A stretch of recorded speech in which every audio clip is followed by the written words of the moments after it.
అందరికీ నమస్కారం. ఈరోజు ముఖ్యంగా నిన్నను చూస్తున్నాను. మీరంతా కూడా నిన్న రేవంత్ రెడ్డి ముఖ్యమంత్రి గారి దగ్గర పోవడం జరిగింది. పోయిన తర్వాత కొన్ని సమస్యల మీద మాట్లాడడం జరిగింది.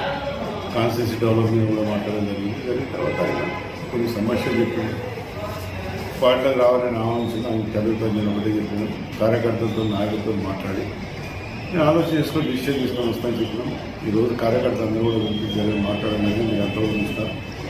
కార్యకర్త నిర్ణయం ఒకటే ఉన్నది, పార్టీలనే ఉండాలి. పార్టీలో పోతే మాకు అందరికీ ఇబ్బంది అవుతుంది. ఇన్ని రోజులు బీఆర్ఎస్ పార్టీని మనం పోరాట తీసుకున్న పార్టీలో ఉండాలని చెప్పి ఆలోచనతో నాకు చెప్పడం జరిగింది. అవన్నీ కూడా నేను కూడా ఆలోచించి అందుకొని ప్రజాభిప్రాయం తీసుకొని చేయాలని ఆలోచించి దగ్గర చూసినారు. 1000-1500 మంది కార్యకర్తలు నాయకులు ముఖ్య నాయకులు అందరూ కూడా రావడం జరిగింది. ఆలోచించి చెప్తామని ఆలోచనతో వాళ్ళందరూ కూడా నిర్ణయం తీసుకుంటారు. ఒకటే పార్టీలే ఉంటే బాగుంటుంది అన్నది కార్యకర్తల నాయకుల నిర్ణయం ఉన్నది.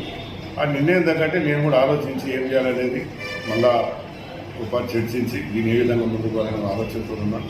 అందుకని దయచేసి అందరూ కూడా ఇప్పుడే దాన్ని తొందరపడేది అవసరం లేదు. నాకు కూడా నేను అనుకుంటున్నాను మళ్ళీ ఒక పార్టీ కూర్చొని కార్యకర్తలతో మళ్ళీ నాయకులతో మాట్లాడి నేను ఒక పార్టీ మళ్ళీ సీఎం గారితో కూడా మాట్లాడి ఏ విధంగా చేయాలని ఆలోచనతో ఇస్తాం. ఏదేమైనా పార్టీ బీఆర్ఎస్ పార్టీలో మంచి పేరున్నది. నేను పార్టీ ఎప్పుడు మాకు అన్యాయం చేయలేదు. పార్టీ మంచి న్యాయం చేసింది, న్యాయంతోనే ఉంటుంది. ఏది ఉన్నా ప్రజలు మళ్ళీ ఇంకో వారి అభిప్రాయాలు తీసుకొని దాన్ని ఏ విధంగా వారు ముందుకని ఆలోచిస్తూ ఉంటాం.